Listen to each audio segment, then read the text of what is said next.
Hello students, आज अपने start करते हैं ऑब्जेक्टिव क्वेश्चंस जो स्टैंडर्ड 10th के लिए basic as well as standard के लिए काफ़ी ज़्यादा इंपॉर्टेंट है। सो ऐसे टोटल हम लोग I think 99 to 100 questions cover up करेंगे। ओके, सो इसको हम छोटे छोटे सेक्शन वाइज में डिवाइड कर देंगे। आई थिंक 30 या 33 के हिसाब से जैसा सेट होगा 3 या 4 वीडियो में हम कवर अप करके इसको देंगे।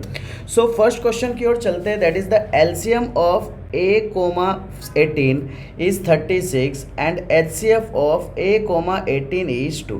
तो देखो, सबसे पहले यहाँ पे हमें फॉर्मूला क्लियर होना चाहिए कि sir LCM of a,b multiply by HCF of a,b is equal to a into B. Okay, so ये वाला बेसिक सा फॉर्मूला है। अब देखो यहाँ पे क्वेश्चन में क्या लिखा है कि सर एलसीएम दे दिया है a,18 एंड HCF दे दिया है दैट इज a,18। देखो, हमें यहाँ से ये क्लियर हुआ कि हमें यहाँ पे लिखना है a multiply by 18। Okay, so यहाँ पे हमें जस्ट वैल्यू उठा के पुट करना है। इसका वैल्यू कितना है सर? 36 है। एंड HCF का वैल्यू कितना है? तो सर HCF का वैल्यू 2 है, is equal to a multiply by 18। Okay, so यहाँ से हम डायरेक्ट कटिंग कर सकते हैं। 36 इंटू 2 और 18 को मैं एक काम करता हूँ, नीचे ला देता हूँ a। सर 18 1 जा, 18 2 जा।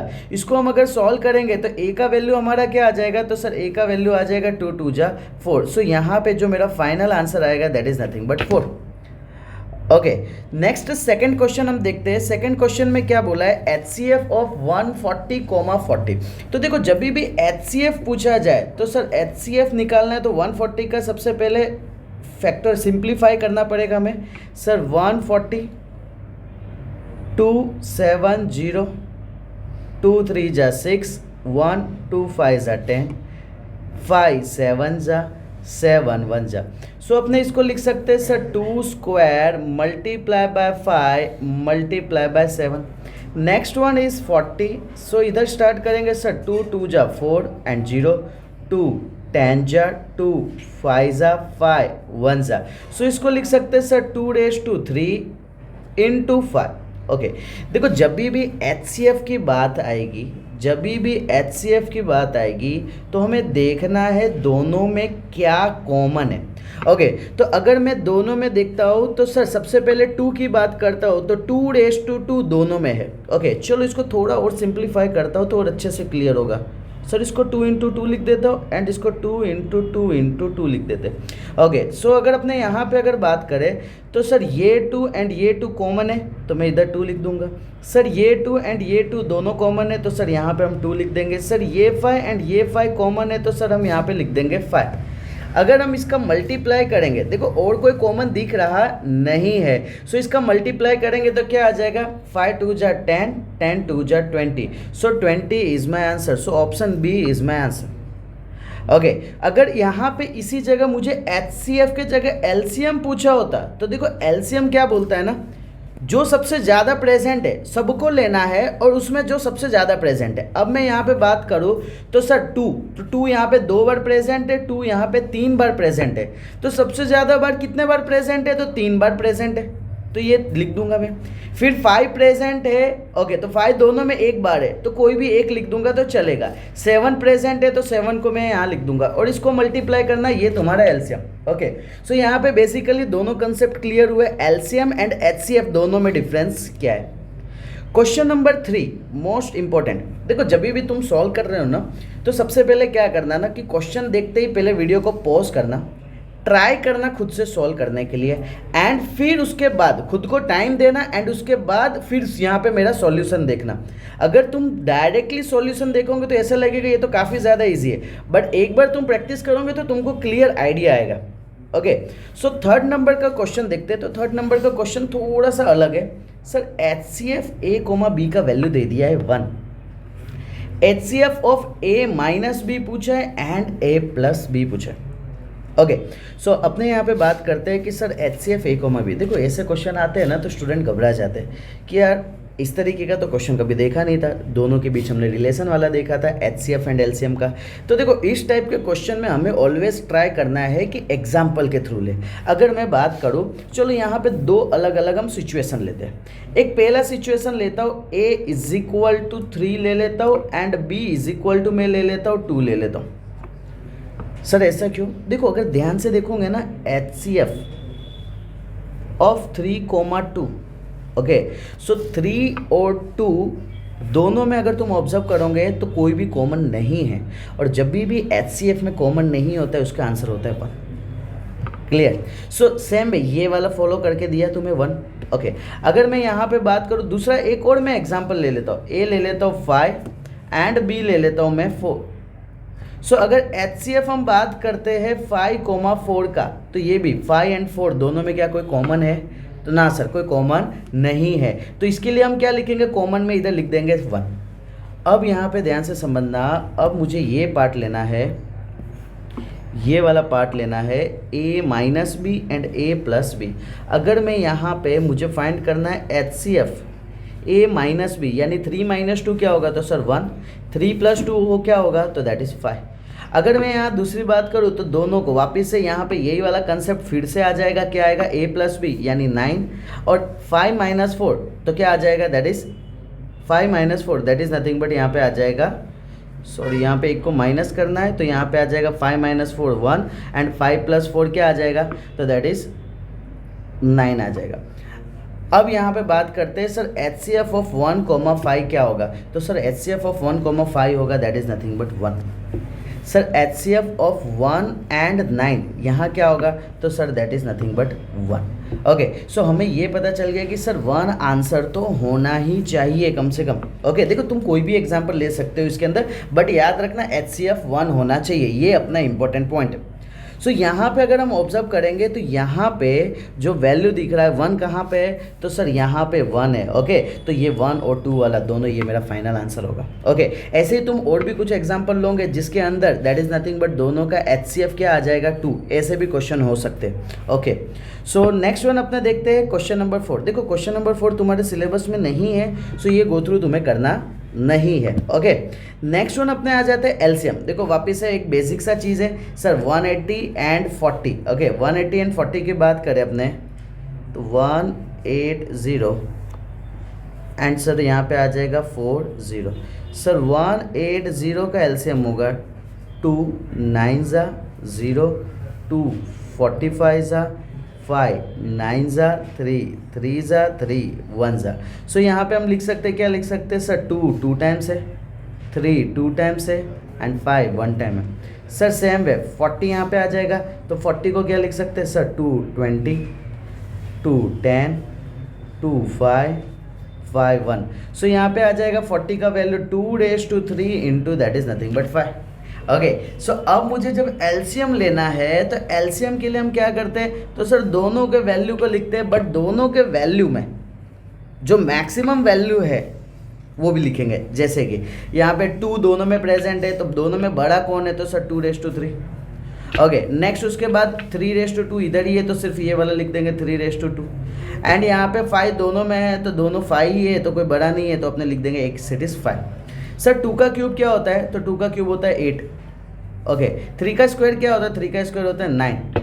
ओके, यहाँ पे क्या आ जाएगा? That is nothing but 5। अगर मैं यहाँ पे मल्टीप्लाई करूँ तो सर 8 5 ज़ा 40 इंटू 9। ओके, सो इधर मल्टीप्लाई करेंगे 9 4 ज़ा 36 और 0। सो यहाँ से मुझे पता चला कि sir 360 is my final answer. Okay, तो देखो ये थोड़ा कहीं ना कहीं अगर ऑब्जर्व करें तो थोड़ा लेंथी सा पड़ता है। ओके, इतना सारा सॉल्व करना, अगर इसी के जगह अपने विथिन अ सेकेंड के अंदर सॉल्यूशन देखते हैं कि विथिन अ सेकेंड के अंदर सॉल्यूशन कैसे सॉल्व हो सकते हैं, तो उस चीज़ को हम ऑब्जर्व करते हैं। ओके, तो देखो सबसे पहले क्या करना है तुम्हें, यहाँ पर ऑब्जर्व करना है कि क्वेश्चन में तुम्हें दिया क्या है। ओके, क्वेश्चन में तुम्हें दिया क्या है? तो अगर मैं यहाँ बात करता हूँ तो क्वेश्चन में 180 था और ये 40 था। सर 180 एंड 40 को ये ऑब्जर्व करो कि ये दोनों के टेबल में क्या आता है। तो सर ऑब्वियस ही बात है, देखो 180 के टेबल में 180 आएगा, बट 40 के टेबल में 180 आ सकता है? तो ना सर, नहीं आएगा। 160 तक पहुंचेंगे, है ना। 40 के टेबल में अगर तुम देखोगे ना तो 160 आएगा और 200 आएगा, 180 नहीं आ सकता। बट बाद में इसके ऊपर जाएंगे तो सर 180 के टेबल में 360 आएगा, तो यस सर आएगा। 40 के टेबल में, 40 यानी 4 का टेबल गिन लो ना, 4 के टेबल में 36 आएगा, तो यस सर आएगा। सो ये डायरेक्टली मेरा आंसर हो जाएगा। क्लियर। सो एलसीएम में ये चीज़ याद रखना कि वो किसके मल्टीपल का प्रेजेंट है, वो तुम्हारा फाइनल आंसर होगा। ओके, अगर मैं यहाँ बात करूँ सर 20 और 72 की तो बात ही नहीं आती है ना। अगर 20 बात करें तो 180 के टेबल में 20 थोड़ी आ सकता है। क्लियर। तो ये चीज़ खास ध्यान रखना कि हमने किस तरीके से कंसेप्ट क्लियर किए हैं। Okay, so 360 is my final answer. चलो, सो नेक्स्ट क्वेश्चन की ओर चलते हैं। Sir HCF of 18A, B 18 है। सर एलसीएम का वैल्यू मुझे फाइंड करना है जो पॉसिबल नहीं है। तो सबसे पहले हम बात करते हैं कि क्या क्या पॉसिबल है। देखो अभी हमने बात की, देखो HCF यहाँ पे 18 दे दिया है, तो सबसे पहले हम देखेंगे 18 के टेबल में क्या क्या आता है। तो सर 18 के टेबल में 36 आता है, तो यस सर आता है। 72 आता है, तो यस सर आता है। 108 आता है, तो यस सर आता है। 48 आता है, तो ना सर नहीं आता है। और यहाँ पे पूछा है कि कौन सा गलत है, तो ये जो आंसर मेरा गलत है वही मेरा आंसर होगा। क्लियर, पता चला ये चीज़। ओके, तो याद रखना HCF हमें दे दिया है, LCM हमें पूछा है, तो जस्ट LCM में क्या हमें ऑब्जर्व करना है कि क्या उसके मल्टीपल में है या नहीं है, ये मेन चीज़ खास ध्यान रखना। ओके, सो नेक्स्ट वन अपने आ जाता है क्वेश्चन नंबर 7। क्वेश्चन नंबर 7 में यहाँ पे क्या बोला है कि सर x प्लस वाई निकालना है। देखो x प्लस वाई निकालना है, उसके लिए मुझे सिर्फ x और y चाहिए। अगर यहाँ पे ऑब्जर्व करेंगे तो देखो 2 2 जा ये 4, सर यहाँ पे 4 और 5 जा क्या आ जाएगा सर 20। देखो ऊपर मुझे जाने की ज़रूरत ही नहीं है क्योंकि मेरे पास x भी आ गया है, y भी आ गया है। अगर मैं x को y के साथ ऐड करूँ तो इधर क्या आ जाएगा 20 plus 4, that is nothing but 24। So 24 is my answer. Okay, एक और क्वेश्चन देखते हैं इसके तरीके से। सर ये मुझे 14 लाना है 2 को मल्टीप्लाई करके, तो ये सर 7 है और ये सर क्या आ जाएगा 2 आ जाएगा। सर ये 14 है और ये 2 जाए, 14 2 जाए कितना आ जाएगा सर 28 आ जाएगा। सर यानी मुझे पता चला कि x का जो वैल्यू है वो 28 है, y का वैल्यू है वो 2 है। अगर हम x एंड y को ऐड करेंगे तो 28 plus 2 that is nothing but 30। So ये मेरा आंसर आ जाएगा, that is 30। Okay, next one अपने आ जाते हैं fill in the blanks. Sir HCF आ जाएगा 132 एंड 132 एंड 187, ये दोनों का हमें HCF निकालना है। ओके, जब हम यहाँ पे HCF निकालेंगे सबसे पहले सिंप्लीफाई करेंगे 132, तो मैं इसको डायरेक्टली लिख देता हूँ sir 2 into 2 into 3 into 11 and 187 का मैं डायरेक्टली लिख देता हूँ सर 17 इंटू 11। ओके, देखो यहाँ पे स्टूडेंट का मिस्टेक क्या करते हैं पता है, 132 जब सॉल्व करेंगे ना तो चलो सर आंसर तो आ जाएगा, बट 187 में दिक्कत क्या आएगा, प्राइम फैक्टर है तो उसमें दिक्कत आ जाता है। तो देखो एक जस्ट मैं एक शॉर्टकट बताता हूँ कि हमें पता कैसे चलता है कि कोई भी नंबर 11 से डिविजिबल है। तो सबसे पहले मैं ये 187 को लेके मैं इधर लिखता हूँ 187। देखो अगर मैं ओड नंबर की बात करूँ, ओड नंबर यानी क्या, देखो ये पहला नंबर पे है और ये तीसरे नंबर पे, ये दोनों ऑड नंबर हुए, और ये दूसरे नंबर पे है, ये हुए कौन से, इवन नंबर हुए। ऑड नंबर का ऐड करो एंड इवन नंबर का ऐड करो, क्या बोला, ऑड नंबर का ऐड करना। सो 1 एंड 3 को तुम ऐड करोगे तो आंसर क्या आएगा, तो सर ये 1 एंड 7 को ऐड करेंगे तो 8 आ गया। सेकेंड नंबर पे क्या है, ऑलरेडी सर 8 है, तो क्या 8 एंड 8 दोनों सेम है, अगर सेम आते हैं तो ही 11 से डिविजिबल होगा, अदरवाइज नहीं। एक और क्वेश्चन रिपीट करता हूँ, हमको पता है सर 11 का स्क्वायर 121 होता है, क्लियर। अगर मैं बात करूँ कि पहला नंबर एंड तीसरा नंबर दोनों को ऐड करते तो 1 + 1 क्या हो जाएगा सर 2 हो जाएगा। एंड ओड नंबर तो सर ये क्या आ जाएगा सर 2 है, क्या दोनों सेम है, यस सर दोनों सेम है, इसके लिए वो 11 से डिविजिबल है, क्लियर। तो ये खास चीज़ ध्यान रखना। सो हमें पता चल जाएगा 11 से, तो 11 से जैसे ही तुम डिवाइड करोगे, देखो 187 को जैसे ही 11 से डिवाइड करते हो तो 11 1 जा 11 7 रिमेनिंग, 11 7 जा, तो देखो ऑटोमेटिक तुम्हारा 17 का टेबल निकल गया। तो इस चीज़ का खास ध्यान रखना। अब हम बात करते हैं कि सर HCF, देखो HCF LCM तो हमने ऑलरेडी काफ़ी बार सीखे, अब हम HCF की बात करते हैं। HCF में हमें ये ऑब्जर्व करना है कि भाई दोनों में कॉमन क्या है। ओके, HCF में हमें ये ऑब्जर्व करना है कि दोनों में कॉमन क्या है। अगर दोनों में कॉमन कुछ भी नहीं है तो हमें डायरेक्ट आंसर लिखना है 1, बट अगर कॉमन है तो वो हमें वैल्यू लिखना पड़ेगा। ओके, तो लेट्स सी सर, यहाँ पे अगर मैं बात करता हूँ HCF of 132,187 is equal to, देखो दोनों में अगर ऑब्जर्व करोगे तो दोनों में 11 है, तो HCF का आंसर क्या आ जाएगा, 11 आएगा। बट यहाँ पे ध्यान से समझना, जब ऑब्जर्व करोगे इसको MCQs में तो 11 भी ऑप्शन में होगा, बट वो आंसर गलत है, क्योंकि हमने तो सिर्फ अभी क्या निकाले, तो सर HCF का ये वाला वैल्यू निकाला है हमने। ओके, सो हमने निकाला है 11 is equal to 5x plus 1। Sir 1 इस साइड आएगा तो 11 minus 1 is equal to 5x। Sir 10 is equal to 5x। Sir x is equal to कितना आ जाएगा, 2। So this one is my answer. So x का मेरा फाइनल आंसर क्या आया, 2।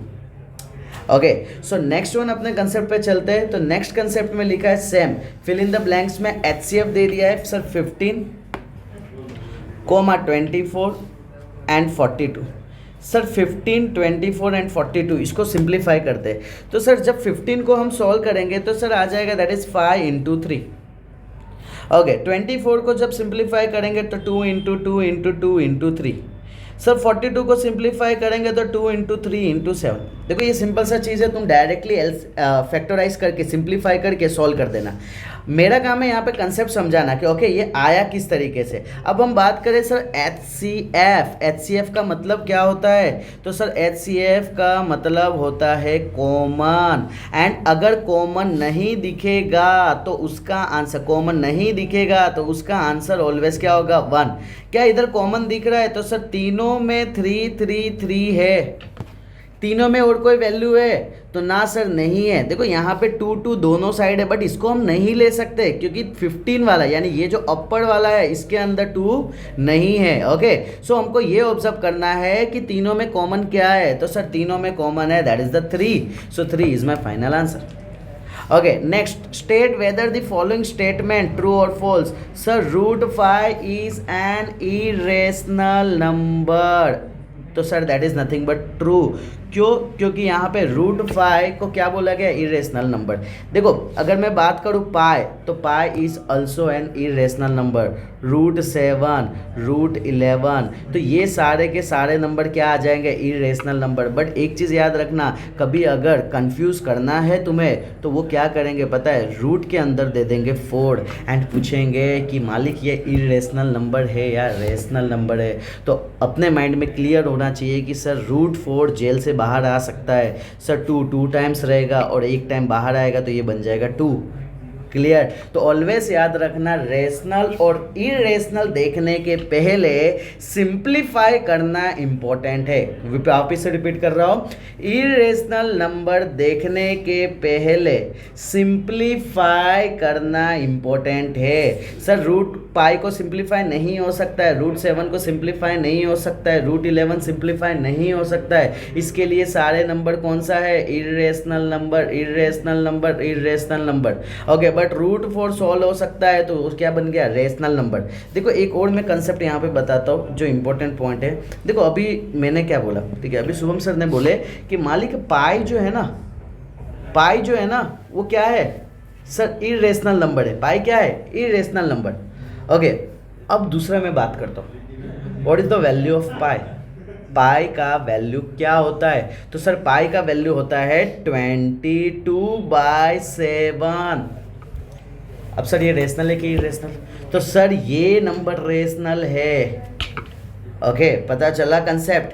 सर पाई इरेशनल नंबर है सर, लेकिन पाई का ही तो वैल्यू 22/7। मालिक रेशनल नंबर उसे बोला गया है जिसे हम P/Q फॉर्म में रख सकते हैं।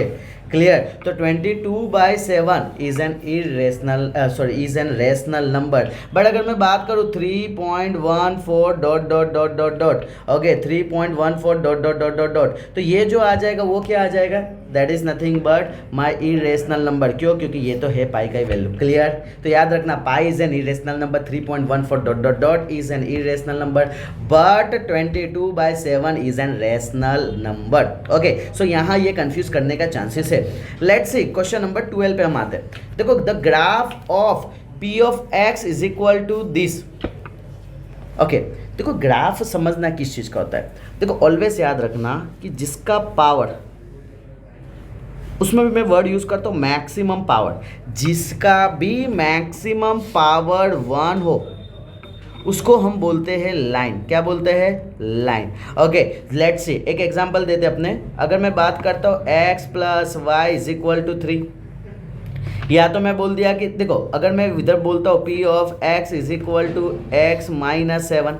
देखो तुम यहाँ पे ऑब्जर्व करोगे ना, तो ये पूरे में सबसे बड़ा पावर तो क्या है? 1 ही तो है। सबसे बड़ा पावर क्या है? 1 ही है। और जब भी सबसे बड़ा पावर 1 होगा वो ऑलवेज लाइन फॉर्म होगा।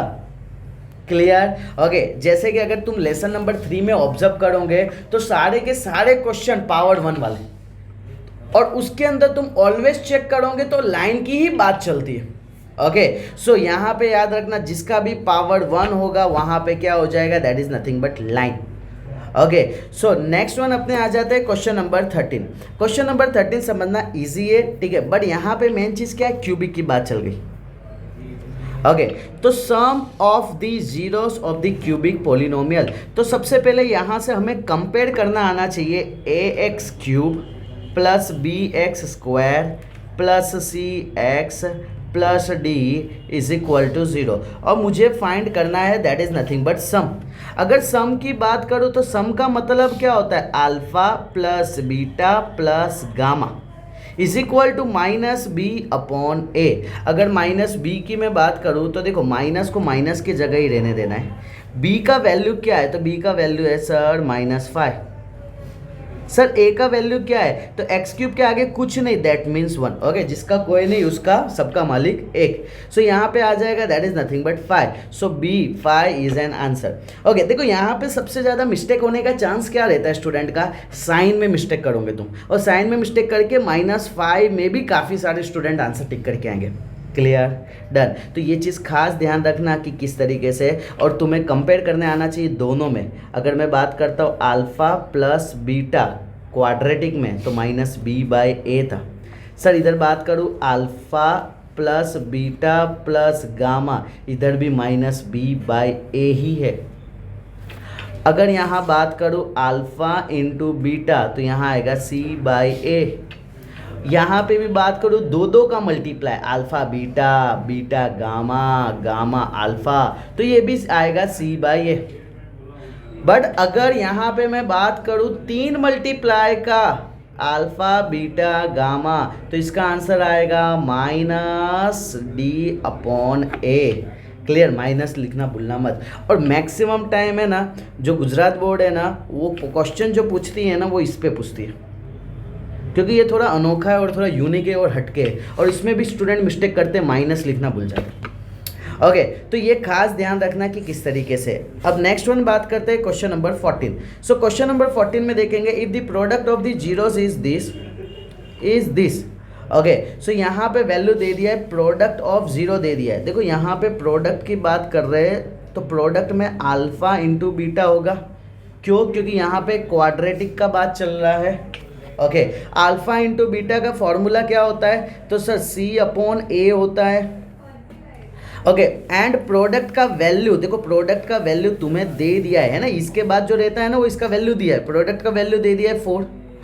सर सी की बात करें तो ये जो -6 होता है ना वो सी का काम कर रहा है।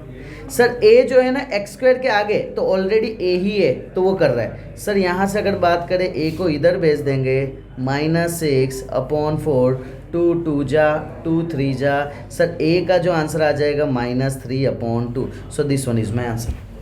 ओके, नेक्स्ट वन अपने आ जाते हैं नेक्स्ट क्वेश्चन पे, क्वेश्चन नंबर 15 पे। क्वेश्चन नंबर 15 में क्या बोला है कि the quadratic polynomial this has 1 0। Okay 1 0, देखो 1 0 का मतलब x का वैल्यू भाई -3 है। क्या बोला है, x का वैल्यू -3 है। ओके सो देखो यहाँ पे क्या करना है ना सर, k -1 है सर, x के जगह मैं क्या पुट कर दूंगा -3 का स्क्वायर, प्लस k है x के जगह आ जाएंगे -3 प्लस 1 इज इक्वल टू 0।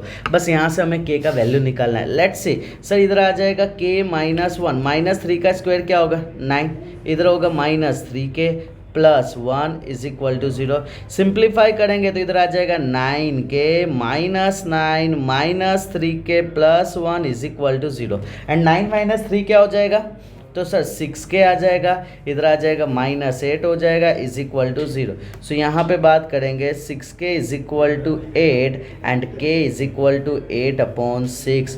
2 3 जा 2 4 जा, सो k का वैल्यू क्या आ जाएगा 4/3। सो this one is my answer. Okay तो जस्ट एक ही चीज़ याद रखना, वन ऑफ द जीरोस पूछा है, इसका मतलब x का वैल्यू दिया है। ओके एंड यहाँ पे ऑलवेज याद रखना, जब भी जीरोस दिया है इसका मतलब क्या, रिमाइंडर जीरो होंगे। ओके सो रिमाइंडर जीरो है ना, उसके लिए हमने यहाँ पे x इज इक्वल टू 0 लिया। ओके नेक्स्ट वन अपने आ जाते हैं कि अ क्वाड्रेटिक पोलिनोमियल जिसका 0 है -3 एंड +4। ओके तो सर जीरोस दे दिए, जीरोस का मतलब एक अल्फा दे दिया है और एक बीटा दे दिया है और क्वाड्रेटिक पॉलिनोमियल निकालना है, तो हमारे पास डायरेक्ट फॉर्मूला है ना, क्या है formula, x² minus alpha plus beta into x plus alpha into beta is equal to 0। Sir x² minus दोनों का ऐड करेंगे तो क्या हो जाएगा -3 + 4, यहाँ x आएगा प्लस यहाँ पे आएगा -3 × 4 is equal to 0। Sir x² minus इधर 1x हो जाएगा -12 इज इक्वल टू 0। तो इसको सिंप्लीफाई करेंगे तो x² minus x minus 12 is equal to क्या आ जाएगा 0। सो ये इक्वेशन कहाँ मैच हो रहा है, तो सर ये जो इक्वेशन है ना वो ए नंबर पे मैच हो रहा है। सो this one is my answer. Okay so next one अपने बात करते हैं। ओके एक बार चेक कर लेते, यही वाला सेम है ना, नहीं ओके देखो यहाँ पे कन्फ्यूज़न क्रिएट यहाँ हो सकता है स्टूडेंट को। ऑब्जर्व करो यहाँ पे ये वैल्यू नेगेटिव दिया है, ये वैल्यू पॉजिटिव दिया है। ओके सो ये इसका आंसर नहीं आएगा। अब मुझे दूसरा चेक करना पड़ेगा यहाँ पे, और दूसरा क्या है, अगर देखो ये वाला वैल्यू तो हो नहीं सकता क्योंकि यहाँ पे प्लस है तो ये कैंसिल हो गया, ये प्लस होने के कारण ये भी कैंसिल हो गया। अब ये या तो ये है या तो ये है, क्लियर। बट यहाँ पे अगर मैं ऑब्जर्व करता हूँ ना साइन को, तो देखो ये पहला प्लस है, दूसरा माइनस है और तीसरा माइनस है। ओके बट यहाँ पे ऑब्जर्व करो, पहला भी प्लस है, दूसरा भी प्लस है, तीसरा माइनस है, तो ये भी कैंसिल आउट हो जाएगा। तो बच रहा है ये वाला। तो यहाँ पे ऑब्जर्व करोगे ना, पहला प्लस है, दूसरा माइनस है, तीसरा माइनस है, ये आंसर होगा। बट आंसर तो सर मैच नहीं हुआ। अब ध्यान से सुनना, अगर मैं दोनों साइड डिवाइड बाय 2 कर दूँ तो यहाँ पे क्या हो जाएगा, देखो x², इस इक्वेशन को दोनों side divide by 2, x² minus x/2 minus 12/2 is equal to 0। इसको मैं लिख सकता हूँ x² minus x/2 minus 6 is equal to 0। Okay ये क्वेश्चन ने मजबूत घुमाया है। ओके तो इसको फोकस करना, क्लियर। अब इसमें मैं बोलूँ ना 90% 98% स्टूडेंट जो है ना यही टिक करके आएंगे। ओके तो ये खास ध्यान रखना कि यहाँ पे ये किस तरीके से छोटा सा ट्विस्ट किया है। ओके सो मैक्सिमम स्टूडेंट यहाँ पे या तो ये टिक करके आएंगे या तो अदरवाइज बोलेंगे कि आंसर गलत था क्योंकि मैच नहीं हुआ। तो हमें मैच किस तरीके से करना है वो करने आना चाहिए। ओके नेक्स्ट वन अपने आते हैं कि सर यहाँ पे अपने को निकालना है, क्वेश्चन नंबर 17 में जीरोस निकालना है।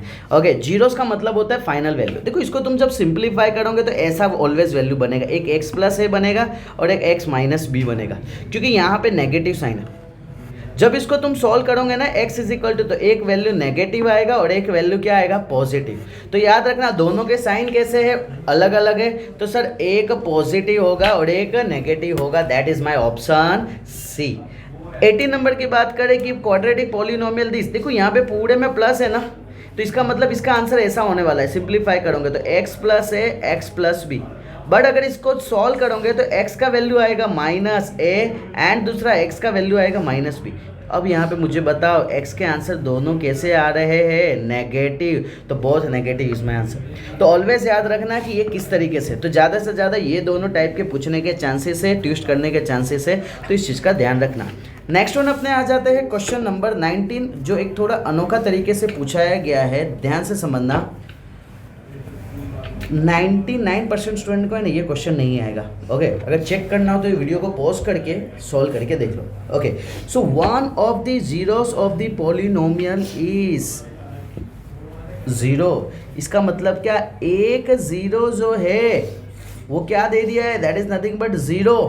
So the product of the other 2 0 is, okay sir, one of the zero का जीरो मतलब क्या सर, एक बार हम लेंगे अल्फा 0 है, एक बार हम लेंगे बीटा 0 है, और क्यूबिक है ना, इसके लिए तीसरा भी लाना पड़ेगा, एक बार हम बोलेंगे गामा 0 है।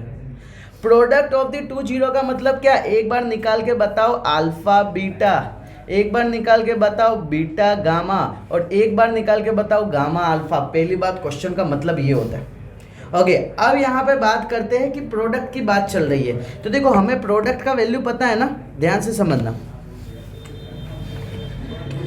अगर मैं इधर बात करूं कि sir alpha beta plus beta gamma plus gamma alpha is equal to value होता है सी बाई ए होता है।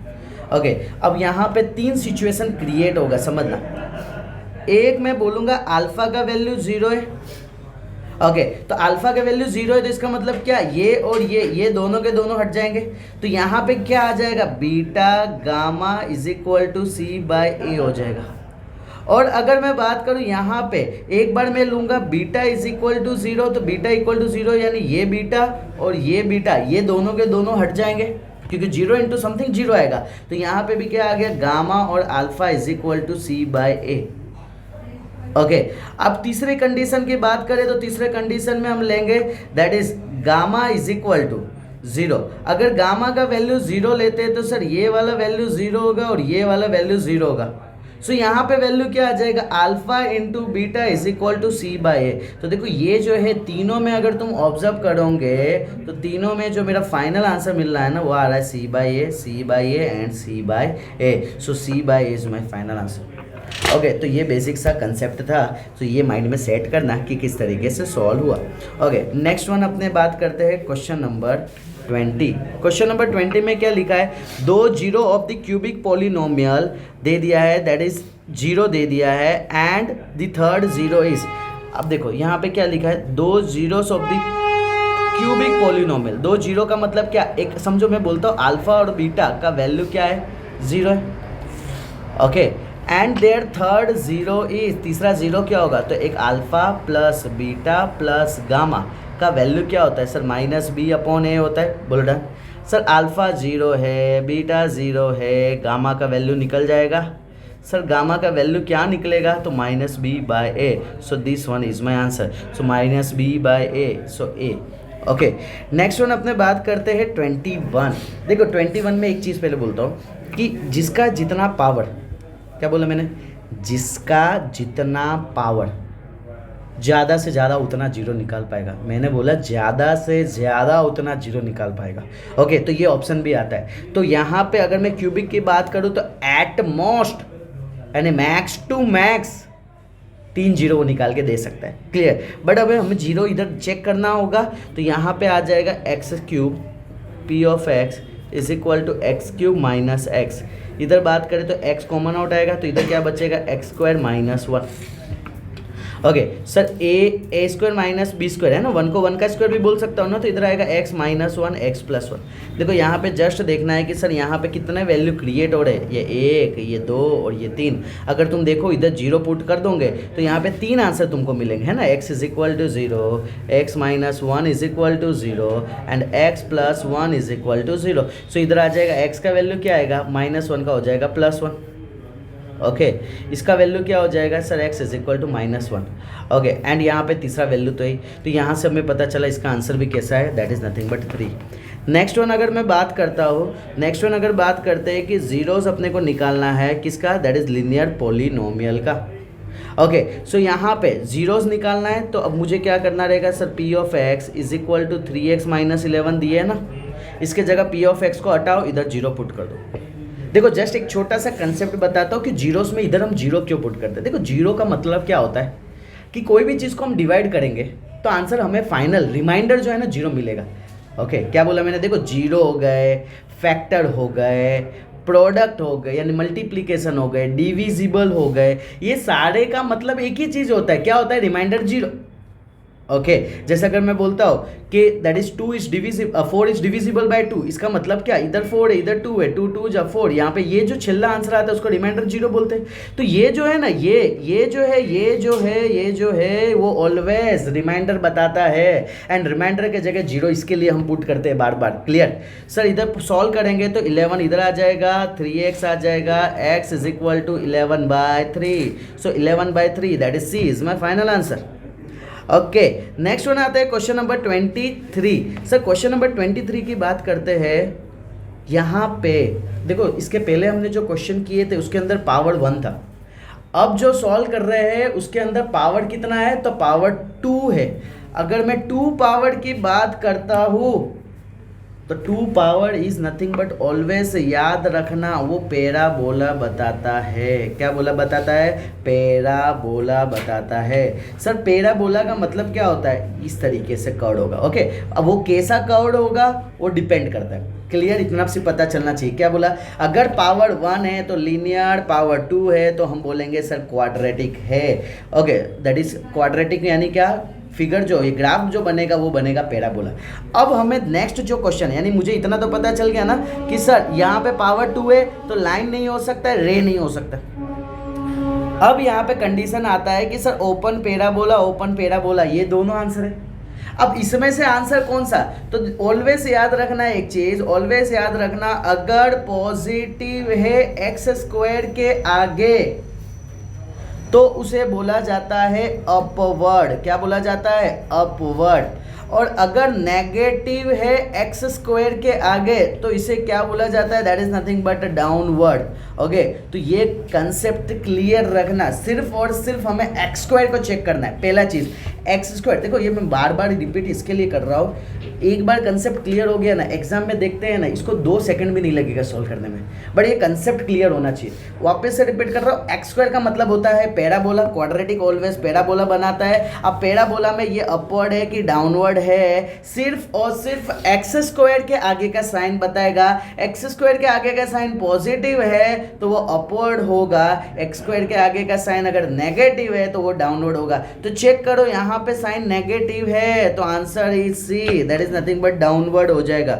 बोलो आई थिंक सो, ये डन।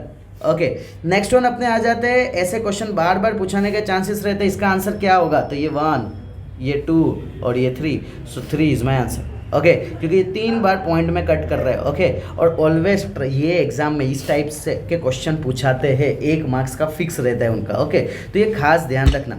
चलो आज का एक लास्ट क्वेश्चन अपने कवर अप कर लेते हैं। आज का एक लास्ट क्वेश्चन है, कवर अप कर लेते हैं। Sir alpha square plus beta square. Okay अब स्टूडेंट के माइंड में क्या रहता है, सर अगर ये क्वाड्रेटिक है तो भगवान ने 2 चीज़ बताए, एक अल्फा प्लस बीटा बताया है -b/a, और एक अल्फा इंटू बीटा बताया है that is nothing but c/a। Okay alpha into beta बताया दैट इज c/a। अब इम्पोर्टेंट पॉइंट ये है, मुझे चाहिए alpha square plus beta square.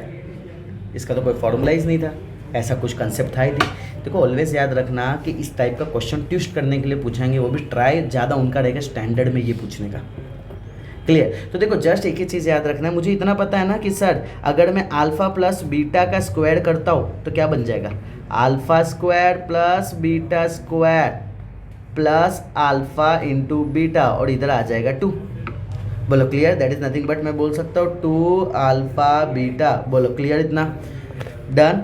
सो अब नेक्स्ट वन अपने देखते हैं, यहाँ पे आ जाएगा अल्फा प्लस बीटा का वैल्यू जो होगा।